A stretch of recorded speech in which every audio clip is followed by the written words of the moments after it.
Exhorte à parler comme notre Dieu, à prier comme notre Dieu.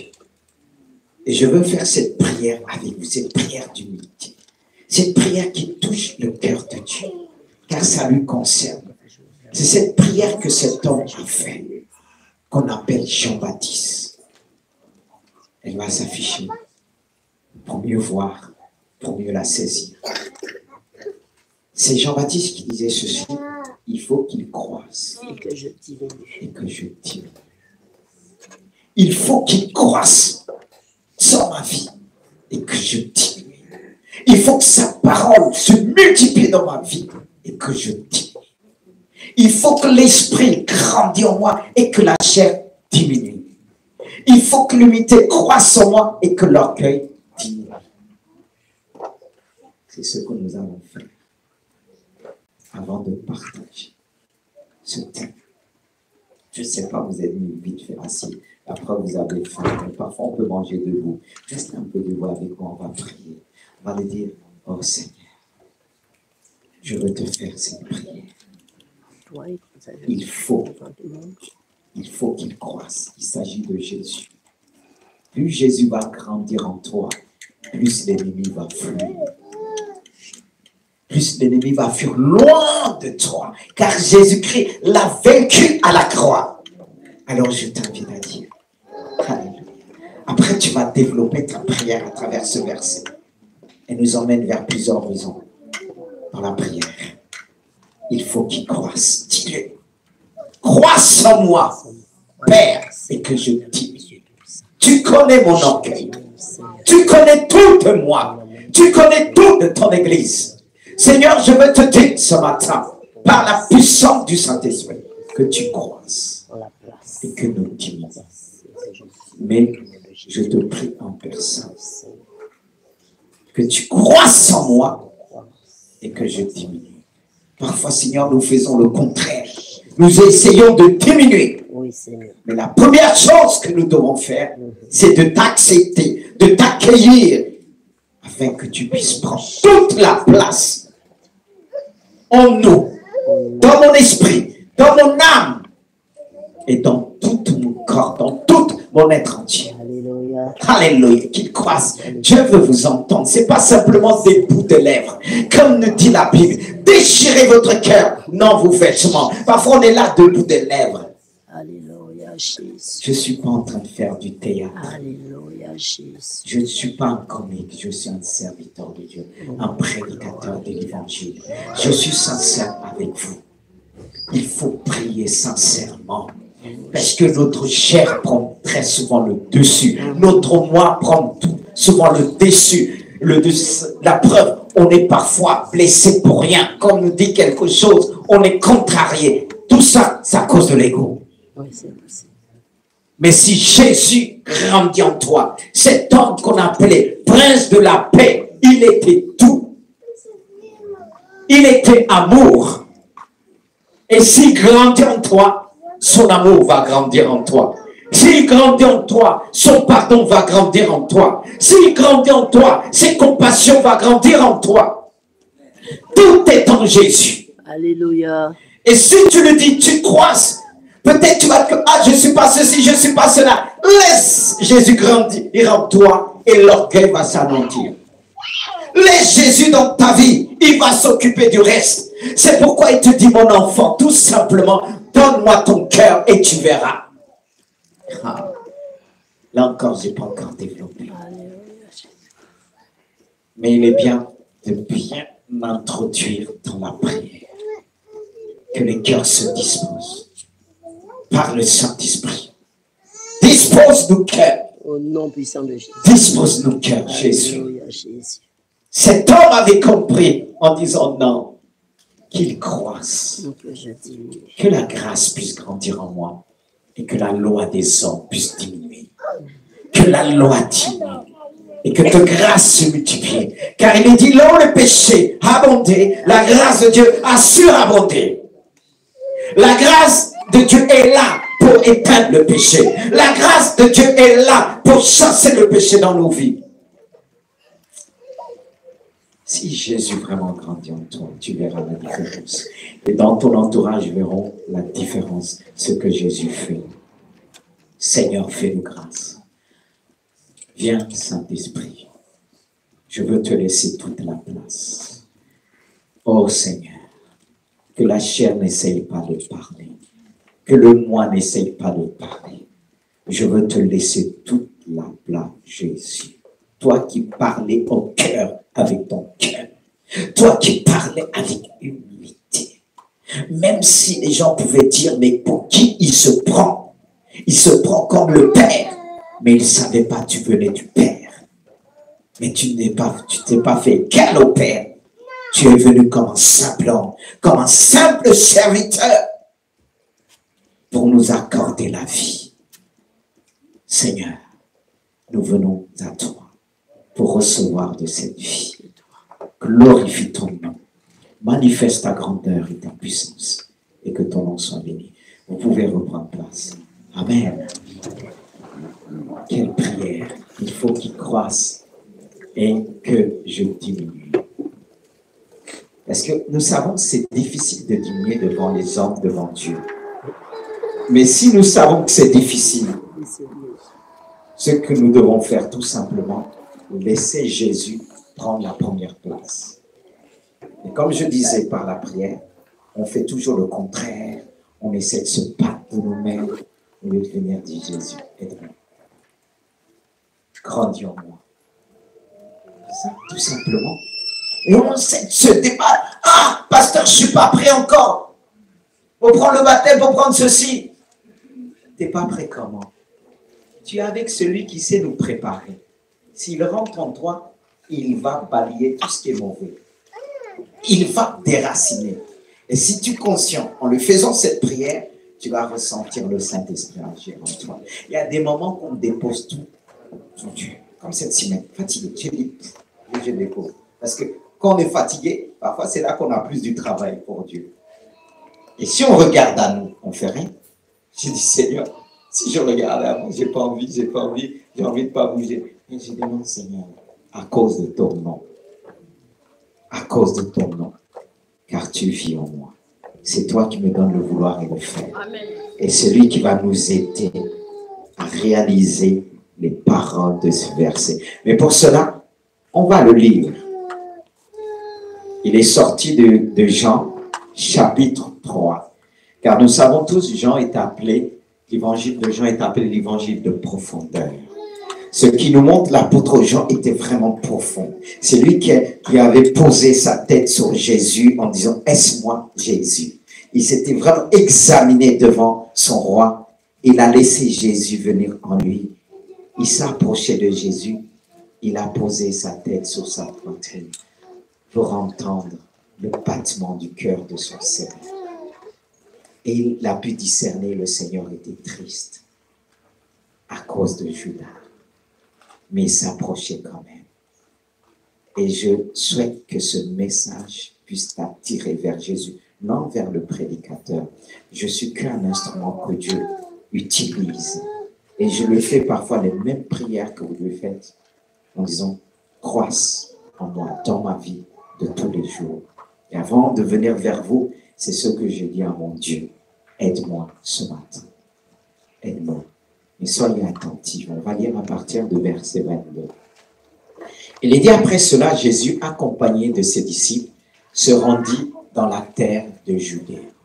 Et là, il demeurait avec eux. Et il baptisait. Jean aussi baptisait à Hénon, près de Salim, parce qu'il y avait là beaucoup d'eau et on y venait pour être baptisé. Car Jean n'avait pas encore été mis en prison. Or, il se leva de la part des disciples de Jean une dispute avec un juif touchant la purification. Ils vinrent trouver Jean. Ils lui dirent, Rabbi, celui qui était avec toi au-delà du Jourdain et à qui tu as rendu témoignage, voici il baptise et tous vont à lui.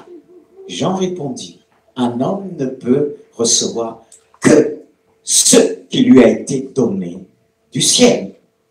Vous-même m'êtes témoin que j'ai dit, je ne suis pas le Christ, mais j'ai été envoyé devant lui. Celui à qui appartient l'épouse, c'est l'époux. Mais l'ami de l'époux qui se tient là et qui l'entend éprouve une grande joie à cause de la voix de l'époux. Aussi cette joie qui est la mienne est parfaite. Il faut qu'il croisse et que je diminue. Voyez? Dans quel contexte ce passage est tiré? On venait voir Jean en disant, mais c'est lui que tu as témoigné. Tout le monde va vers lui. Et quelle humilité. Jean a dit, non, vous êtes témoin que moi je suis l'ami de l'épouse. En plus, il ne se prend pas comme l'épouse, mais l'ami de l'épouse. Car c'est l'Église qui est considérée, classée comme l'épouse. Mais lui, il va dire, il aurait pu dire, je suis l'épouse. Mais il va dire, je suis l'ami de l'épouse. Il ne se place pas en deuxième, ni en premier. Et pourtant, Dieu l'a utilisé. Les gens vont venir vers lui. Mais c'est toi qui faisais ceci, c'est toi qui faisais cela, c'est toi qui baptisais. Et quand le succès arrive, on peut venir vers toi, on dit, mais regarde l'autre en train d'avoir aussi du succès, il te dépasse. Pour certains, on va dire, mais comment ça? C'est moi qui ai parlé de lui. C'est moi en quelque sorte qui l'a élevé, qui a pointé du doigt en disant, voici, il est comme ça. Mais comment ça se fait, il me dépasse? J'ai dit non. C'est lui l'époux. C'est lui le Seigneur. C'est lui que vous devez suivre. Et tout prédicateur, pasteur, digne de son nom, doit orienter les gens vers le roi de rois. Tout pasteur digne de son nom ne doit pas prendre la gloire qui revient à Jésus. Même s'il a du succès. Parfois, dans le succès que nous avons, Jésus revient sur notre forme à travers notre personne qui va nous dépasser. Là, Jésus est en train de te dire, c'est moi qui ai le contrôle. Toi, tu regardes l'autre qui t'a dépassé, mais c'est moi qui agis par le Saint-Esprit dans la vie de l'autre. Alors, glorifie-moi. Ne te mets pas en colère. C'est ce qui nous arrive souvent. Quand un nous dépasse, femme, mari, mais Dieu le permet pour te montrer que c'est lui, Jésus, par son esprit, il sera toujours au-dessus de toi. Pour te ramener dans l'humilité. Comme l'humilité que Jean baptisa en disant, non, vous n'allez pas me pousser dans l'orgueil. En disant, tout le monde va vers lui. C'était le but. Le but du succès, c'est ça. Quand tu transmets ton succès, à un moment donné, on ne parle plus de toi. Ça, c'est dur. Et je suis tenté de dire, c'est le plus grand succès. Le moment que tu passes la main. Le problème, pourquoi beaucoup se sont éteints? Ils n'ont pas passé la main. Moïse a passé la main à Josué. Dieu l'a dit, choisis un homme qui rentre, qui sort from you. Parce que si Moïse n'avait pas passé la main, il aurait mal fini. C'est ce qui arrive aux hommes. Femmes, ils ne laissent pas Jésus grandir. Et un jour, ils pourront dire, non, non, non, non, non. C'est lui que Dieu a choisi maintenant. C'est lui que Dieu veut élever maintenant. Est-ce que c'est notre cas? Oh Seigneur, c'est vrai, je prêche, mais aide-moi. Le jour que cela va arriver, que je puisse dire, non, c'est plus moi.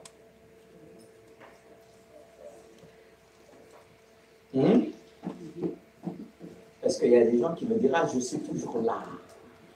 Tu ne seras pas toujours là. Même si tu es jeune, tu ne seras pas toujours là. Même en étant jeune, Dieu peut passer le flambeau à notre jeune. Vous dites pas amen? Amen. Continue dans l'orgueil, tu verras.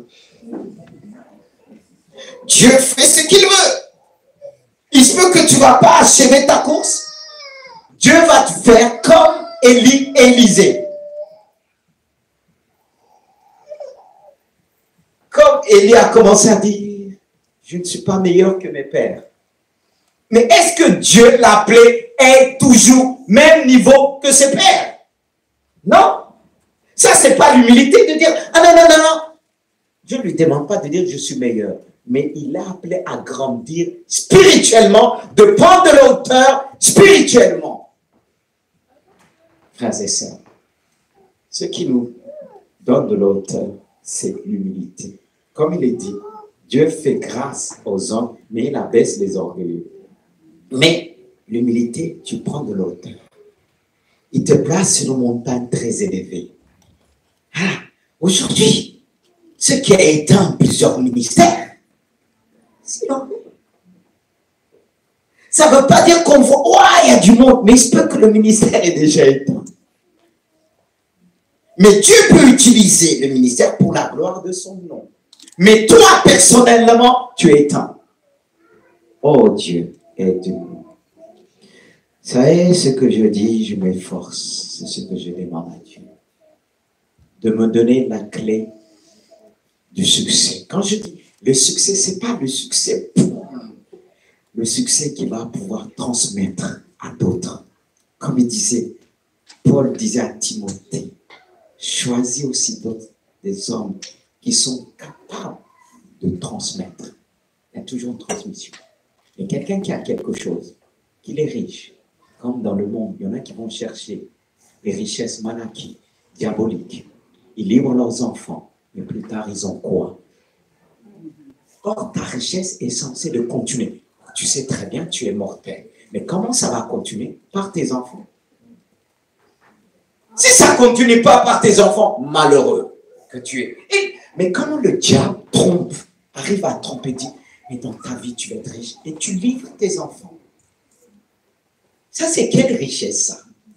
Ça, c'est la folie. Une richesse qui ne continue pas n'est pas une richesse. On te donne un peu pour quelques jours en disant, tu vas être riche, mais riche quoi? Tu es mortel. C'est pourquoi il faut la richesse de Dieu et prendre les clés de Dieu. Et c'est ce que j'ai noté. Ce verset est la clé de la réussite sur le plan spirituel, moral et matériel. Pourquoi j'ai noté sur le plan spirituel? Le fait que je suis animé de cette humilité, qu'est-ce que cela va me rapporter, va me permettre d'être reconnaissant dans tous les domaines. C'est-à-dire reconnaître avec gratitude notre dépendance vis-à-vis du Seigneur Jésus. Ça va me donner une dimension, comme je disais tout à l'heure. Dieu élève les hommes. Et cette dimension que cela va me donner, va me permettre d'être placé sur une montagne, comme la Bible nous dit, comme je l'ai dit vendredi, tu seras toujours en haut, jamais en bas. Pourquoi tu seras jamais en bas? À cause de ton humilité. Amen. C'est ton humilité qui va te permettre de rester en haut. Mais si ton cœur est touché par l'orgueil, tu vas descendre. Mais si tu restes dans l'humilité, Dieu te dit, tu seras toujours en haut. Parce que là, tu vas te reconnaître ta faiblesse et tu seras toujours reconnaissant envers ce Dieu qui t'a appelé. C'est pourquoi il est dit que Jésus, quand il est venu sur la terre, il pouvait dire, l'Esprit du Seigneur m'a oint pour annoncer la bonne nouvelle aux pauvres. Nous étions tous pauvres spirituellement, mais il est venu nous enrichir. Il est venu pour nous porter, nous parler du royaume, nous parler de son Père. Et tous ceux et celles qui s'orgueillissent, ils sont pauvres en esprit. Vous, ça peut pour certains vous épater en disant, il a tout. Mais vous ne savez pas qu'ils sont pauvres en esprit. es riche en esprit. Et tu ne vois même pas que tu es riche. Parce que tu marches dans cette humilité. Tu reconnais facilement tes erreurs. Car celui qui marche dans l'humilité, il sait reconnaître ses erreurs. Et à travers ses erreurs, il apprend à marcher avec Dieu. Il apprend à marcher dans l'humilité. C'est pourquoi je veux dire, Seigneur, oui, merci pour mes erreurs. Car à travers mes erreurs, j'apprends à être humble. À travers mes erreurs, je sais que la perfection est en toi. À travers mes erreurs, je sais que je ne suis pas parfait, mais toi, tu es parfait. À travers mes erreurs, tu m'apprends à les reconnaître et tu m'apprends à être indulgent avec les autres. Amen. Alors c'est la clé sur le plan spirituel. Parce que si Dieu nous élève, c'est pour nous permettre de mieux voir. Car si je reste en bas, je vais être empiétiné partout. Par Satan. Mais s'il me lève vers le ciel, comment Satan va me toucher? Mais toi, tu te dis, il faut que je fasse ceci, il faut que je lui dise ceci. Mais là, on va t'écraser. Mais si tu es dans l'humilité, Dieu dit, non, je ne permettrai pas qu'on le touche. Celui qui le touche me touche. Les saints ont pensé qu'ils avaient touché Jésus. Non. Car si la Bible dit, il s'est abaissé, il a pris cette forme de serviteur, il a obéi jusqu'au bout, jusqu'à la mort de la croix, mais il est dit aussi au même verset dans Philippiens, c'est pourquoi Dieu l'a souverainement élevé. À cause de son humilité, Dieu l'a souverainement élevé. Toi qui veux être élevé, ce n'est pas par ton orgueil. Par ton orgueil, tu seras abaissé au milieu des hommes. Mais si tu marches dans l'humilité, et si cette unité t'emmène à connaître des épreuves qui vont t'emmener jusqu'à la mort de la chair, Dieu va te lever d'une dimension. Il va te placer sur une haute montagne élevée. Car si Jésus était souverainement élevé, la Bible ne dit pas simplement il a été élevé, mais souverainement élevé à cause de son humilité.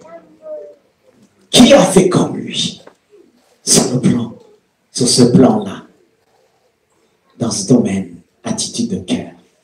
On a craché sur lui, on l'a insulté, il n'a pas riposté. Toi, tu as fait ça? Déjà là, un peu quand on te dit quelque chose, tu as envie de baffer tout le monde. Et tu te dis, tu es humble.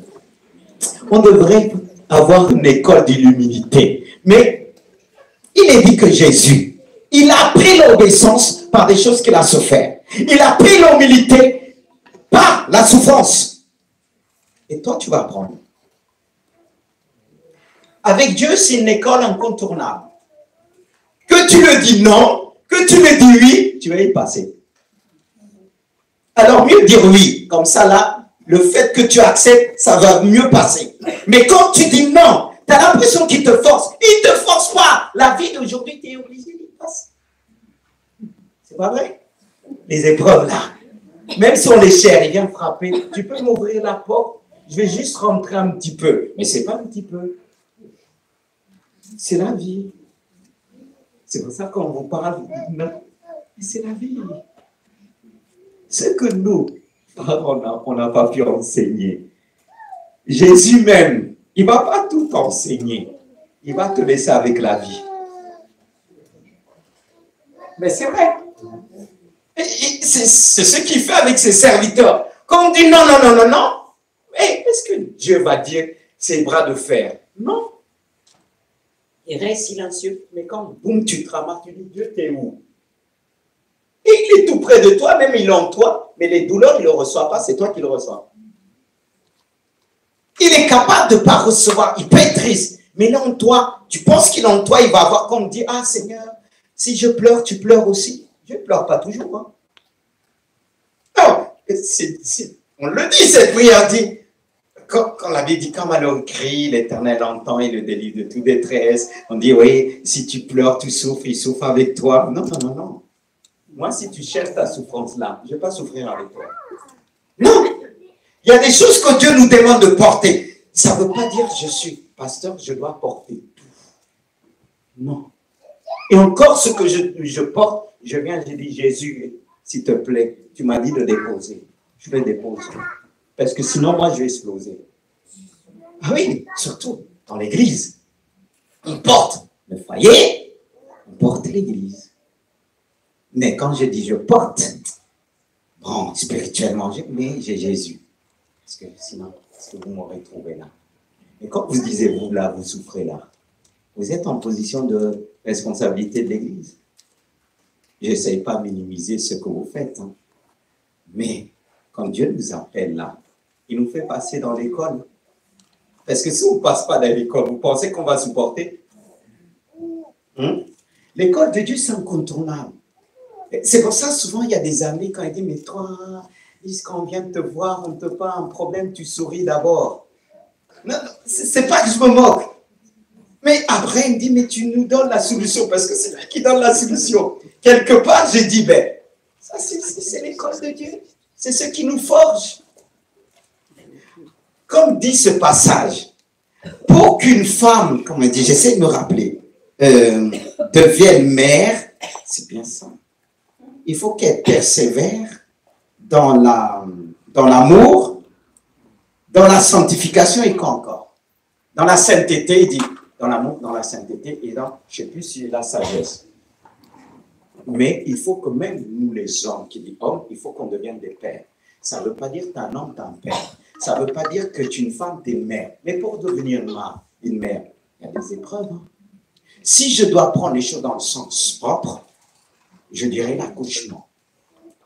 Mais il y a des femmes qui n'ont pas d'enfants, ils sont devenus des mères. Parce qu'ils ont porté.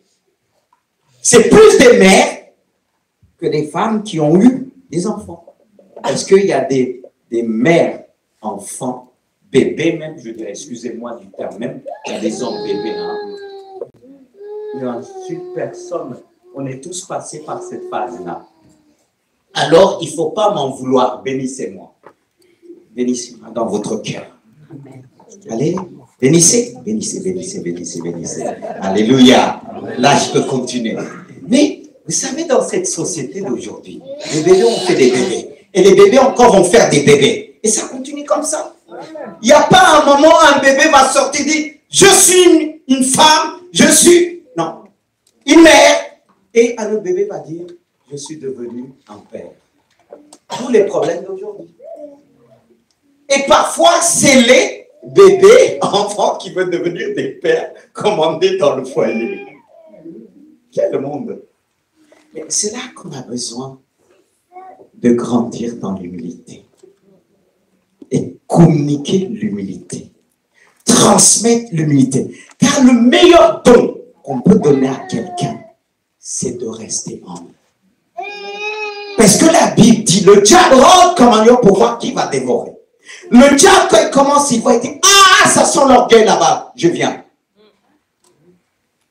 On l'a dit, il se nourrit l'orgueil. Lui, Satan, c'était un orgueilleux. Le premier orgueilleux, c'est Satan qui a voulu prendre la place de Dieu. Il a voulu se lever, Dieu ne l'a pas élevé. Car la Bible dit, celui qui se lève sera abaissé. Lui, il s'est levé lui-même. Sa place ne suffisait pas. Et quand on a quelque chose, on est insatisfait. Ah, on est en train de glisser tout doucement dans le chemin de Satan. Satan, il était insatisfait. Il avait tout. C'était un chérubin. Il était l'un des plus beaux des anges. Mais il était insatisfait. Alors toi qui es belle, quand on te dit t'es beau, hey, t'es belle, mais au fond de toi, t'es insatisfait. Satan n'est pas loin. Entendu? Satan n'est pas loin. Parce que lui, qui avait tout, c'est pour ça qu'il communique au monde d'aujourd'hui cette insatisfaction. Et parfois dans le couple, il y a ça. Et quand il y a ça, on n'est pas loin, il n'est pas loin pour nous dire coucou, je suis là. Tu vas avoir tout avec moi, avec ton mari là. Ta femme t'es insatisfait. Viens là. Moi, je vais te donner le meilleur. Il va te balancer quelqu'un qui va sourire. Tu as dit, ah, mon mari n'a jamais souri comme ça. Et une femme qui va dire, ah, tu veux que je te lave les pieds? Ah, j'ai jamais ma femme là. Ah, ça existe ça? Eh bien, ça, c'est le diable qui a mis sur ta route. Même si tu n'as pas ça, tu crois que tu vas te remarier encore? Tu n'as pas lu la Bible? Non, non, mais attends, soyons clairs. Tu t'es engagé. La foi, c'est l'engagement aussi. C'est pourquoi si tu restes en des fois, c'est tellement dur, mais le fait, tu dis, ah non, Seigneur, je ne vais pas accepter. Dieu te dit silence. Seigneur, tu as vu? Silence. C'est là qu'il va t'aider. C'est pourquoi j'ai marqué aussi, moralement aussi. Pourquoi moralement? Sur tous les domaines. Sur le plan moral, l'humilité et la reconnaissance que nos talents et nos capacités intellectuelles sont des dons de Dieu. Je répète, sur le plan moral, l'humilité et la reconnaissance que nos talents et nos capacités intellectuelles sont des dons de Dieu. Ce qui dit, c'est à moi, je ne vais pas lui donner. C'est l'orgueil. Tes dons, tes talents viennent de Dieu. C'est lui qui doit décider. Mais ce que nous avons, soi-disant acquis, il avait mis ça quelque part dans ta conscience, dans tes gènes, ce que tu devais faire. Te développer sur le plan intellectuel. Parce que Dieu avait déjà programmé cela en toi. Alors ne dis pas, j'ai acquis cela de mes propres forces intellectuelles. Qu'est-ce que Nebuchadnezzar a fait? Quand Dieu l'avertit bien avant qu'il tombe, parce que Dieu nous avertit avant qu'on tombe, il voit déjà la chute, or tu n'es pas encore tombé. Il a envoyé son prophète Daniel en disant, fais attention, reconnais Dieu dans toutes tes œuvres, reconnais Dieu dans tout ce que tu fais. Lui, il a zappé. Un jour, il se promenait sur son palais. Il voyait son palais parce qu'il était le roi. Comme disait Daniel, tu as le pouvoir de faire vivre, d'ôter la vie et de faire sortir, soit en prison, soit autre. Et il n'a pas compris parce que Daniel, qui était au-dessus de lui, parce qu'il était le prophète de Dieu. Mais Daniel, regardez comment il s'est présenté devant ce roi, avec humilité. Il dit, oh mon roi, reconnais. Le roi écoutait. Une oreille, il a passé autre. Et le jour qui se promène, certainement le diable a soufflété en disant, tout ça c'est toi qui l'as fait. Tu es au-dessus de tout. Comme quoi Dieu, tu peux prétendre être au-dessus de tout. On le voit aujourd'hui. Dans ce monde, des rois, des présidents, d'un coup, ont basculé de l'autre côté. Et ils avaient tout. Mais ce qu'ils avaient les a placés à un niveau élevé d'orgueil. Et un jour, Dieu les a descendus. Et il se dit, mais comment ça m'est arrivé? Tout simplement, l'orgueil qui était là. On ne prêche pas beaucoup sur l'humilité, mais on doit être centré sur ça. Continuellement. Chaque fois qu'on prie. Parce qu'il y a des prières, vous êtes, oh waouh. Mais non, on sent que la personne est en colère contre Dieu. Humilité. Et le roi, pour venir Nebuchadnezzar, il a commencé à dire, oh, cette magnificence, c'est moi. Je suis le plus grand roi, le plus beau des rois. Et qu'est-ce qui lui est arrivé? Vous savez, pour ceux qui ont lu cette partie, qu'est-ce qui lui est arrivé? Quand Dieu nous dit que Jésus était souverainement élevé, moi, je ne peux pas dire que lui, il était souverainement abaissé. Mais il était abaissé plus bas, qu'il était plus bas que bas. Dieu, il a été chassé dans les forêts. Il n'habitait plus dans des maisons. Il était semblable aux animaux. Les hommes ont poussé, les chevaux ont poussé. On aurait dit, mais c'est quel genre de bête? Il est devenu fou. L'orgueil nous rend fous. L'orgueil nous rend fous. Quand vous voyez des gens avec des cravates là, tellement ils sont orgueilleux, ils sont devenus fous. Ils prennent des décisions qui dépassent le peuple. Parce qu'ils sont de... Vous avez dit, mais comment? l'orgueil les a rendus fous comme Nebuchadnezzar. Et nous, si on ne fait pas attention, l'orgueil peut nous rendre fous. Quand vous allez... Est-ce que vous pouvez parler en fou? Est-ce que vous pouvez consoler un fou? Est-ce que vous pouvez dire un fou, n'appuie pas sur des boutons, sur ce bouton-là? Mais certains pays sont conduits par des fous. Parce que l'orgueil les a rendus fous. J'assume ce que je dis. Même si je suis suivi, les gens le savent. Le monde le savent. Le monde politique le savent. L'orgueil nous rend fous. On ne voit plus, on n'écoute plus personne. Ça, c'est l'attitude d'un fou que vous essayez d'arrêter. Vous avez dit, il est fou. Pour arrêter un fou, est-ce que vous allez lui parler gentiment? Je ne dis pas d'aller taper un fou. Mais le fou de Gadara, il est enchaîné. Mais les fous d'aujourd'hui ne sont pas enchaînés. Les fous d'aujourd'hui ne sont pas dans des hôpitaux. C'est ce que vous croyez? Vous croyez que les vrais fous sont en psychiatrie? Détrompez-vous. Parce que Nebuchadnezzar qui est devenu fou, est-ce qu'on pouvait le mettre en psychiatrie? La nature. Jusqu'au jour, Dieu a fait grâce. Parce que quand il a donné la vision, il a vu l'arbre par terre, mais la racine n'était pas coupée. Jusqu'au jour qu'il a reconnu que Dieu était le Tout-Puissant. Ça, c'est une grâce. Ce n'est pas par son humilité, parce qu'en tant que fou, il n'avait plus d'humilité. Il n'était plus honte devant Dieu. Mais Dieu, à cause de son nom, il a relevé Nebuchadnezzar.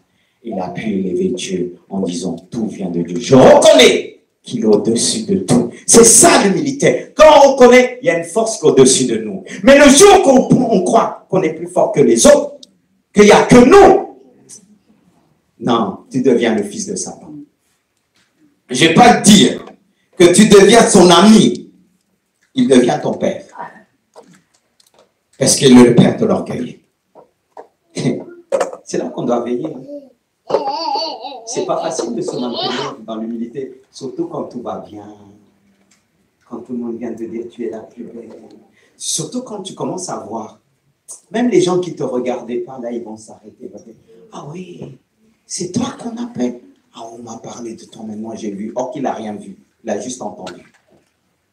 Mais quand tu as l'humilité, tu vas sonder, tu vas discerner.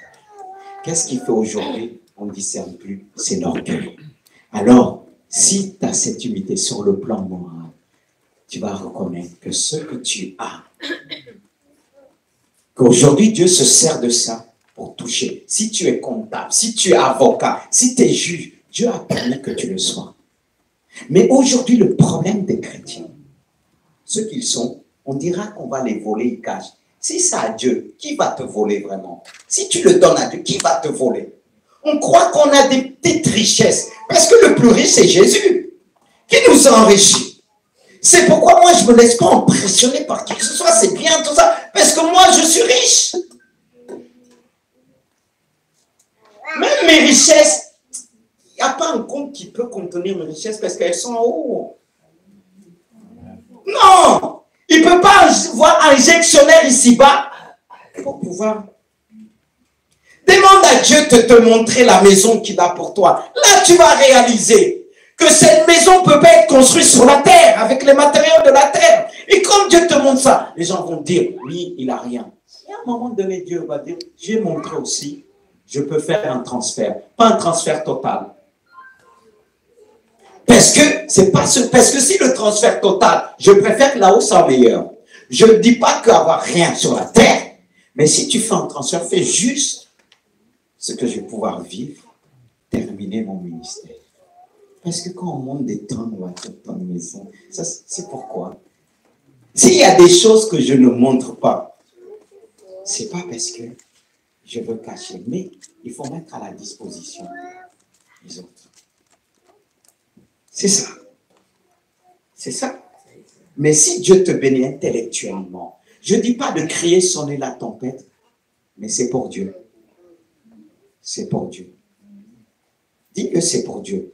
Dis-le, croisse et que je diminue. Que cet orgueil diminue, à condition que lui croisse en toi.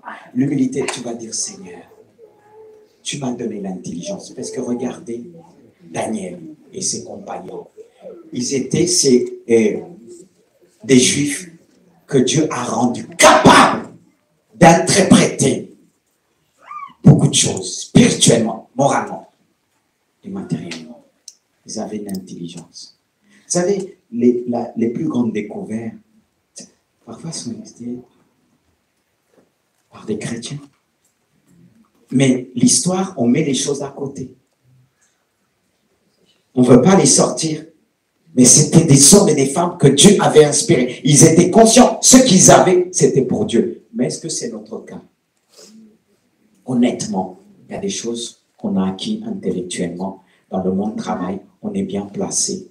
La preuve, regardez. Quand Dieu vous bénisse, parfois, vous n'allez pas vous réjouir avec les frères et sœurs, encore plus le pasteur, qui prie pour vous 2 fois. On l'oublie vite.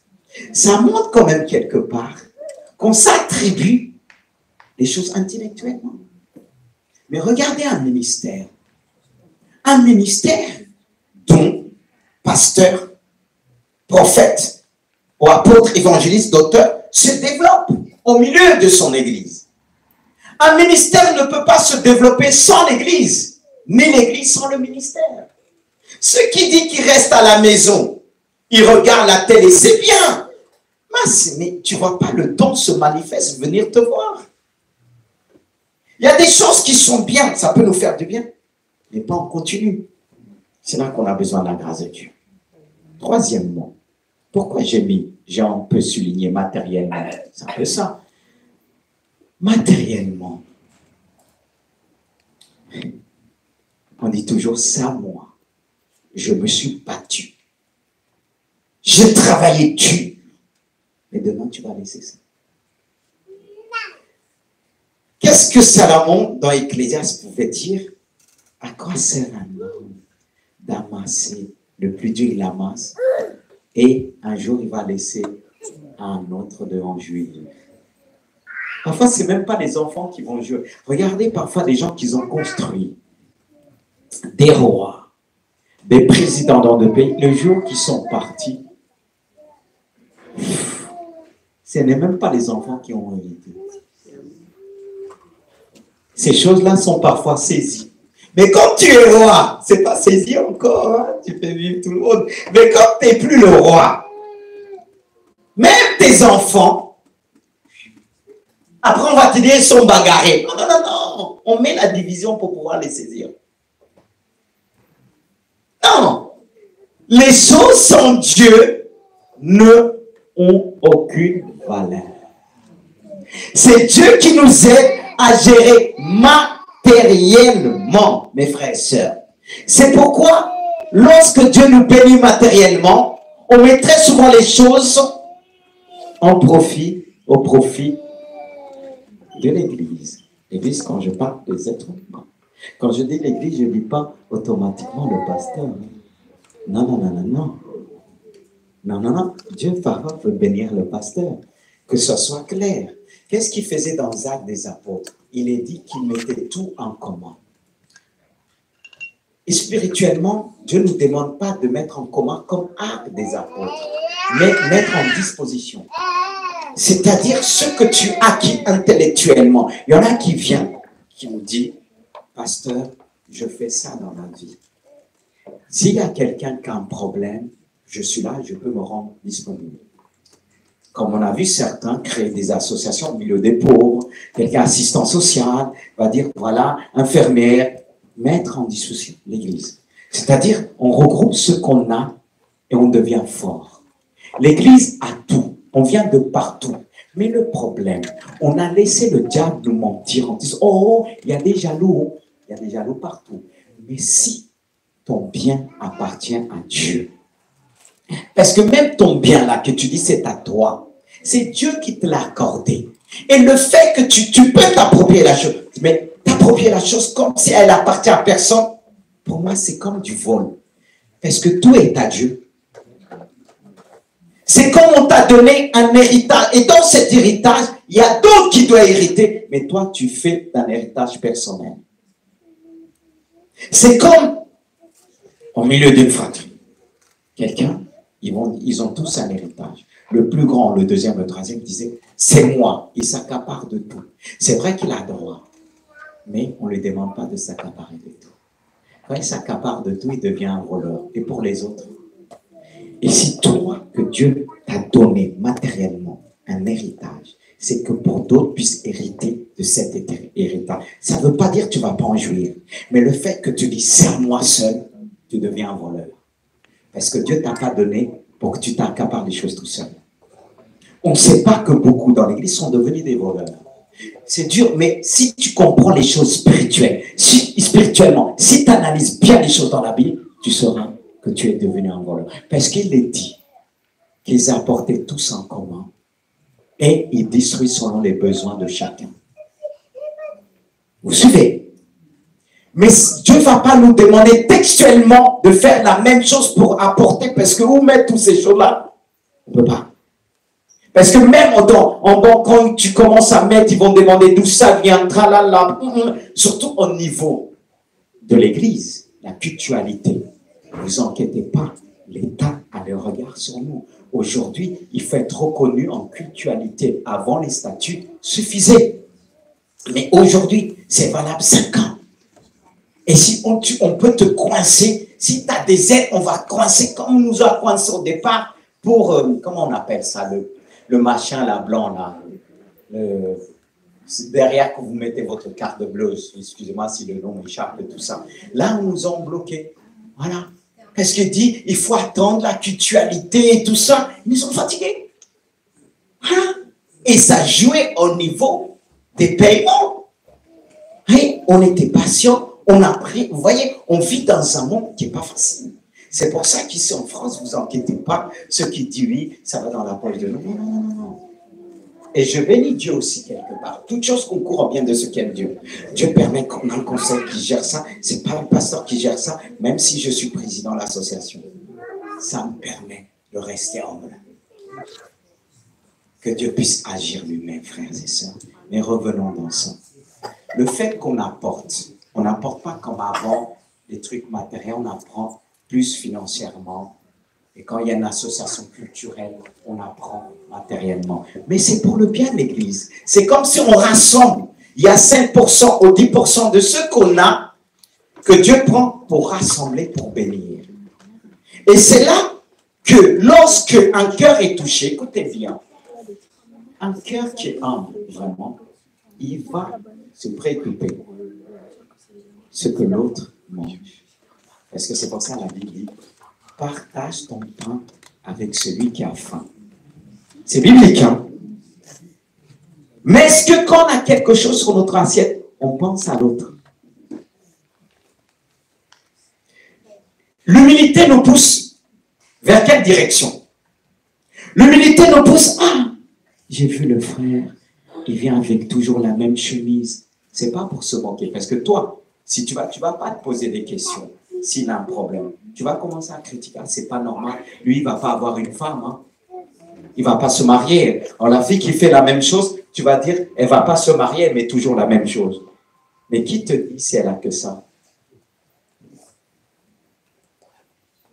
Qu'est-ce que l'humilité nous apprend? Considérer c'est-à-dire ce que je cherche le verset dit que chacun considère d'abord l'autre avant de considérer ses propres intérêts. Mais est-ce que c'est le cas? Mais pourquoi? L'humilité, est-ce qu'on peut dire on est au top dans tous les domaines? Franchement. Les églises aujourd'hui se développent plus dans l'individualisme. Mais quand il y a du monde qui dit « Waouh !» C'est pas ça. C'est pas ça que je dis. Quand on mettra les choses en commun, je ne dis pas déposer, mais de dire « Voici, pasteur, ce que je fais dans ma vie. S'il y a quelqu'un qui a besoin de conseils dans ce domaine-là, je suis là. » C'est pas que tu vas publier, parce qu'il faut être discret. Mais le pasteur qui sait ça, le jour qu'il y aura un problème dans l'église, il viendra te voir. Parce que si Dieu t'a béni matériellement, intellectuellement, c'est pas pour rien. Si tu es avocat, c'est pas pour rien. Parce que parfois on est confronté à des problèmes, des difficultés. Quand on est venu se placer ici, dans la zone industrielle, on nous a combattu juridiquement. Ils voulaient nous déloger. Et comme il n'y avait pas un juriste à l'époque, j'ai pris mon courage de main, je me suis mis à genoux, comme quoi Dieu est capable, fais comme ça, fais comme ça, fais comme ça, comme si je suis devenu un juriste. Et c'est là que je bénis Dieu. Dieu élève toujours. C'est par lui, pas ça. Mais à un moment donné, ça ne veut pas dire que je dois continuer dans ça. Il peut envoyer un juriste. Dieu va me dire, va consulter. C'est avocat. Il est discret. Mais comme il t'a dit, il y a des personnes qui sont venues me dire discrètement. C'est comme ils ont apporté leur bien, ce qu'ils avaient en commun. Parce que le bien peut être intellectuel, non? Pas simplement matériel. Mais le fait que tu viens, la personne peut-être va payer, va courir un peu ça. Toi, tu vas lui donner un simple conseil. Ça va l'éviter de chercher à gauche, à droite. Vous voyez, ça aussi, c'est un bien. Mais le problème de l'Église aujourd'hui, chacun pour soi, Dieu pour tous. Non. Moi, souvent, je vous dis ce que je fais, de fois, les personnes que je rencontre et tout ça, Dieu permet, discussion et tout ça, j'apporte aussi au niveau de mon ministère. Mais au-delà de la vie de Jésus, au-delà de l'Église, parfois je suis en contact avec des gens à l'extérieur, Canada, aux États-Unis, en Afrique. Est-ce que je fais bénéficier ce que j'ai reçu? Et je sais ce que j'ai reçu. Peut-être je n'ai pas ce que vous avez, mais vous n'avez pas non plus ce que j'ai. On a tous reçu différemment. Mais ce qui fait la force de l'Église, c'est ce que nous allons apporter en commun. Sur le plan intellectuel, matériel et spirituel. Peut-être Dieu m'a donné spirituellement, mais pas simplement spirituellement, parce que je ne suis pas né avec, même s'il était programmé, que Dieu m'avait appelé, mais j'ai appris à découvrir ce que Dieu m'a donné. Et je suis appelé encore à découvrir d'autres. Mais mes frères, qu'est-ce qui fait en sorte qu'il y a beaucoup de choses qu'on n'a pas découvert encore? C'est l'orgueil. Même des fois qu'on est dans notre coin, on ne va pas vers les autres. Vous pensez que c'est l'humilité? Dites-moi. Ah, moi, je suis timide. Eh, mais pourtant que tu aimes bien, les gens viennent te voir. Timide quoi? Cette timidité t'emmène à l'orgueil. Et cette timidité, quelque part, l'orgueil est dedans. Parce que quand tu veux, mais je ne sais pas élever qui que ce soit, de dire bien, mais examinez-vous. Est-ce que ce que j'ai m'emmène dans un petit coin? Non. Est-ce que c'est cela que Dieu nous a appelés? Comment tu vas apporter à l'autre si tu restes dans ton coin? Hein? Après, tu vas dire l'Église n'a rien. Elle l'a, parce que les gens sont assis sur des richesses. Je dis bien ces richesses parce que la richesse, c'est pas simplement sur le plan matériel. Elle est spirituelle. Elle est aussi sur le plan intellectuel. Il faut des personnes intellectuelles, même dans l'Église, qui fait développer l'Église. L'Église, elle n'est pas pauvre parce que Jésus dit, l'Esprit du Seigneur est sur moi. Pourquoi? Pour apporter la bonne nouvelle aux pauvres. Alors, si nous apporte la bonne nouvelle aux pauvres, c'est pour nous rendre riches, rendre conscients de ce que nous avons. C'est pourquoi on est surveillé dans le monde des patients, parce que ça, on arrive à mobiliser des milliers de personnes, comme je dis des milliers, parce que derrière une personne, il y a 100 personnes. Oui, des gens de tout peuple, toute tribu, de toute nation, ils le savent, parce qu'il y a le Saint-Esprit. Et on est tout le temps dit, ouais, j'aime pas entendre l'Église qui dit, on n'a rien. C'est pas vrai. C'est ce que le diable aime entendre. Mais si je vous prends un par un là, vous faites des choses dans le monde. On vous voit, vous faites beaucoup de choses dans le monde. On achète même beaucoup de choses pour le monde, pour nos maisons. Mais si on fait comme les arts des apôtres, quand il y a des agates, quand je vois les sœurs, comment elles préparent, décoration, ils te décorent. J'ai dit, mais l'Église, c'est la plus riche, l'institution la plus riche au monde. C'est-à-dire, on a laissé notre place aux choses, les gens du monde, les organismes du monde. Parce que même dans le social, c'est les infirmières qui ont créé tout ça. C'est venu du christianisme, tout ce qu'on voit aujourd'hui. Et le monde a développé. Parce que les chrétiens s'endorment aujourd'hui. Ils disent, ah Seigneur, oh, je suis pauvre. Parce que toi, tu regardes à ce que tu as. Mais si tu regardes à l'Église, non. Dans une fratrie, d'un homme et une femme, peut venir plusieurs enfants. Et Dieu permet qu'il y a plusieurs. par rapport à ce qu'ils ont, ils développent ce qu'ils ont dans la famille, ils deviennent riches. Dieu a créé une famille pour que la famille se développe. Et quand il se développe une famille, sur le plan intellectuel, sur le plan matériel, sur le plan spirituel, parce que nos enfants ne font pas la même chose. Ils n'étudient pas dans la même chose, même au niveau musical et autres. Non. Et c'est pareil pour l'Église. Comme il dit que l'Église, on est des frères et sœurs. On est des frères et sœurs en Christ. Mais les frères et sœurs se soutiennent. Quand on est des frères et sœurs de fratrie, on dit, on est content, on dit, mon frère fait ça, ma soeur fait ça, elle est avocat, l'autre est médecin, les deux ceci, l'autre est juge. C'est que dans une fratrie. Mais quand ça se répond à l'église, médecin, infirmière, avocat, juge, des profs, de ne pas dire des policiers. Oui, il y a tout. Parce que moi, je ne sais pas encore tout ce que vous faites dans la vie. Et pourtant, je suis le père de l'Église. Je sais, encore, les fils qui viennent d'être nés ne m'ont pas encore raconté, encore. Mais des fois, Dieu nous donne des paroles de connaissance. Mais imaginez-vous, un père dans une maison ne savent pas ce que ses enfants font dans la vie.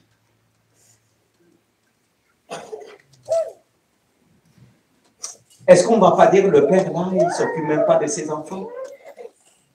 Mais moi, si je sais presque rien de vous, il y en a qui diront qu'il ne connaît pas son église. Et si l'enfant se ferme, même l'enfant, quand il part en voyage, le papa ne sait pas. Quand on dit pasteur, il n'y a pas. Papa quelque part, un père spirituel.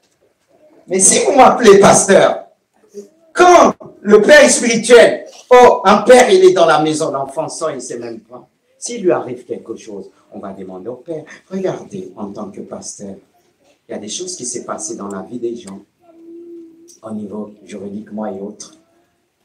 La gendarmerie est venue chez moi pour respecter, pour dire, vous êtes le pasteur de quelle église, cette personne, il y a ça, il y a ça. Non, je vous dis sérieusement. Mais quand on est vraiment père quand il y a des problèmes. Parce que, je vous jure, si vous arrive quelque chose là, au niveau de la justice, on vient m'interroger, Ça arrivait plusieurs fois que j'étais convoqué à la gendarmerie. Des fois, je suis étonné. Mais Dieu nous donne la sagesse comment répondre. Non, mais parfois, on ne réalise pas, on pense être pasteur. Est-ce qu'être parent, c'est facile? Est-ce qu'être parent de 5 enfants, c'est facile? Un enfant, c'est pas facile. 2 enfants, c'est pas facile. 5 enfants. Mais quand ils sont plusieurs, quand on dit papa Abraham a beaucoup d'enfants, des fois on chante ce chant-là, mais est-ce qu'on réalise? Est-ce qu'on réalise que des fois Dieu réveille le père la nuit? Est-ce qu'on réalise quand il y a des difficultés, le père ne dort pas? Mais l'humilité fait un des enfants, il y a toujours un des enfants, va être alerté. Il va dire, non, la responsabilité du père, c'est pas facile. D'où à l'église, il y a des enfants qui font la joie du père. Amen. Mais pas tous. Pas tous. Ça nous garde aussi. On a besoin de foi. Est-ce que tu as l'impression que tu fais. Tout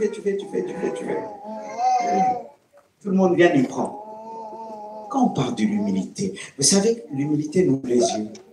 Parce que quand tu rentres, tu vas dire, il y a un problème là. Tu vas t'approcher.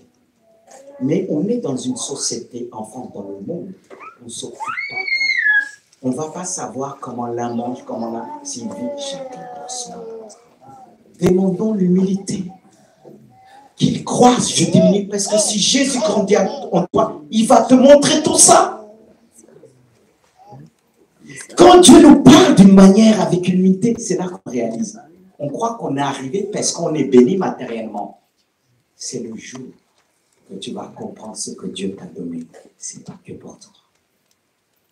Si tu as une belle maison qui a de la place de foi, c'est pour accueillir ton frère, quelques-uns, ton frère, soeur qui va être de passage, peut-être que le midi, il n'a pas de quoi manger. Je m'appelle un serviteur qui disait ça d'un pays, il dit, quand il prêchait, il allait après, il n'avait pas encore voiture, il marchait, certes, on le vend, il est béni. Mais si on savait où il est passé. Moi, si je vous dis là où je suis passé, vous allez être pitié de moi. Je ne veux pas qu'on ait pitié de moi. Ça, c'est l'école de Dieu. Amen. Mais je ne vais pas vous dire. Il y a des choses que même je n'ai pas dit à mes enfants, ni mon épouse d'ailleurs. Parce que quand on parle à des gens, les gens ils sont « Ah, pitié !» Non, je ne fais pas pitié. C'était mon école à moi. C'est ce qui m'a appris l'humilité. Et je demande à Dieu que Dieu m'apprend. Ce n'est pas facile, mais que Dieu puisse nous faire grâce. C'est vraiment ce que je voulais partager avec vous. Que Dieu nous aide. Si toi, tu penses tu en deviens encore, on est encore sur la terre. Garde cette armure. N'est-ce pas? Il a dit, revêtez-vous d'humilité. Il faut se revêtir de cette humilité. Il faut, une fois si tu te revêtis de cette humilité, les flèches de l'orgueil ne vont pas t'atteindre. C'est tous les jours. Parce que quand on a un petit truc, on croit qu'on est au-dessus. Tout ce que tu as, quelle que soit la richesse, c'est petit devant Dieu. C'est petit devant Dieu. Alors quand tu as, considère les bienfaits de Dieu. Dis à Dieu, je n'ai pas mérité ça. C'est pas par ma connaissance, c'est pas par mon intelligence, mais c'est par toi. C'est pourquoi la Bible dit, fais tout pour la gloire de Dieu. Fais tout pour la gloire de Dieu. Il faut partager. Il est dit, il partageait avant. Attendez, déjà on a du mal à venir apporter à l'église. Si je parle encore de ça, vous allez, le pasteur toujours sage, vous épargnez. Mais vous avez compris, vous avez de l'intelligence. Est-ce qu'on peut se mettre debout? Alléluia. Oh Jésus, moi le premier. Seigneur, je ne veux pas simplement prêcher sur ça. Il y a une chose que je t'ai demandé toujours au cours de le ministère que tu m'as confié. Parce que le ministère que tu m'as confié n'est pas uniquement mon ministère. Tu m'as fait grâce pour vraiment partager avec ton peuple. Seigneur, garde-moi de rester fidèle dans ce domaine-là. De partager mon pain. Ce que j'ai m'appartient pas uniquement, appartient à ton église. Car ce que je suis devenu, je le dois à ton église. Je te le dois au Père. Tout ce que j'ai sur le plan intellectuel, moral, physique et spirituellement. Tu m'as pas donné des paroles de connaissance uniquement pour ma vie. Tu ne me donnes pas des paroles de sagesse uniquement pour ma vie. C'est pourquoi je prie pour ton peuple. Que tu t'aies choisi. Que tu bénis. Seigneur, nous voulons revenir sur cette prière. Revenons au point de départ. Qu'il croisse, que je diminue. Dis-le de tout ton cœur. Qu'il croisse, que je diminue. Parfois, l'orgueil m'a détourné.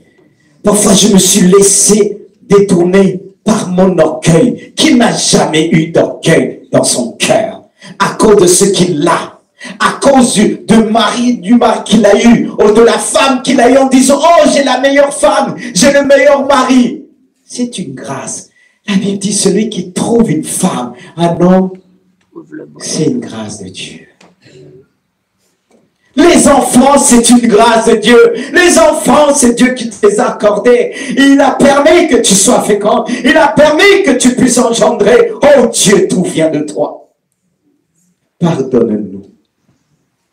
Si il y a des moments, Seigneur, je me suis orgueilli. C'est ce que le diable veut voir, l'orgueil en nous. Des cœurs qui se lèvent pour mépriser les autres.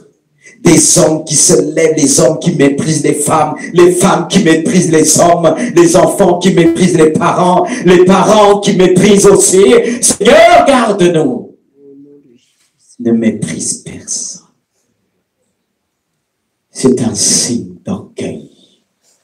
Ne méprise personne dans ton entourage. Ne traite personne de bête. Ne traite personne de nul. C'est de l'orgueil.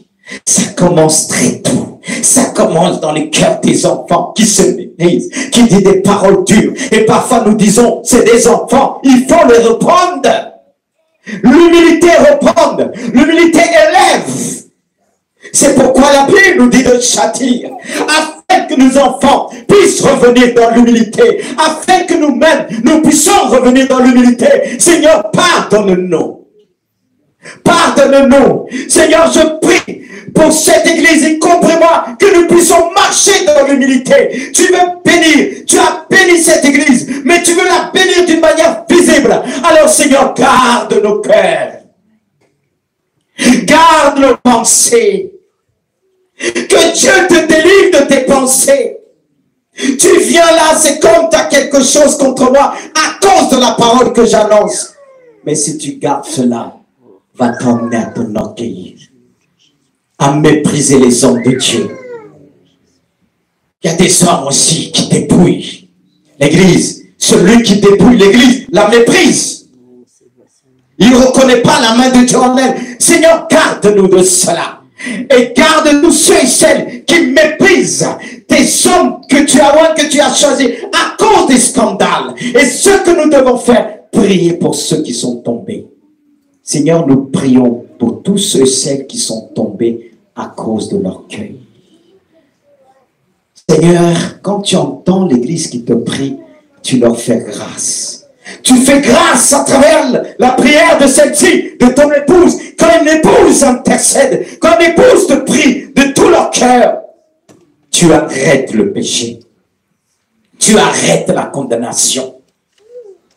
Seigneur, ce qui m'emmène à prier pour ceux qui sont tombés à cause de l'orgueil. Parce que quand je regarde à ma vie, parfois, l'orgueil a failli prendre le dessus. Et je me suis ressaisi en toi. Parce que ton esprit est en nous. Alors pardonne-nous. Pardonne-nous. Nous vivons dans un monde, on pousse l'homme, on pousse la femme, en disant, soyez égaux, vous êtes capables. Tout ça, c'est pour diviser. Pour pousser les gens à l'orgueil, pour pousser l'homme à l'orgueil, pour pousser la femme à l'orgueil. Et on dit aussi les enfants, vous avez le droit de tout faire, on ne pourra pas vous le... On les pousse aussi à l'orgueil. Oh, pardonne-nous. On pousse les hommes, on pousse les femmes, on pousse les enfants. C'est vrai. Si on ne prend pas l'humilité comme repère, on va se perdre. Et la folie vient dans une maison, dans un foyer.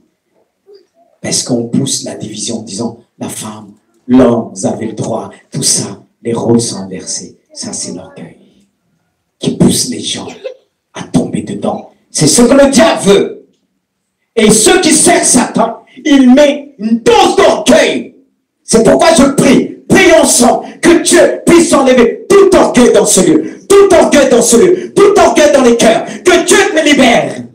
Que Dieu te libère. Parfois, il permet des choses qu'on soit blessé pour voir comment tu vas agir. Pour voir s'il y a l'humilité. Pour voir est-ce que tu vas t'abaisser. Est-ce que tu vas demander pardon. Même si tu n'as pas tort. Mais la réaction que tu as eue à un moment donné. Pardonne-nous. Dis mon Dieu pardon. Au bien-être Jésus. Il est celui qui accorde le pardon. Laisse Jésus venir dans ton cœur, qu'il croisse. Dans ton esprit, dans ton âme et dans ton corps, dans tout ton être entier.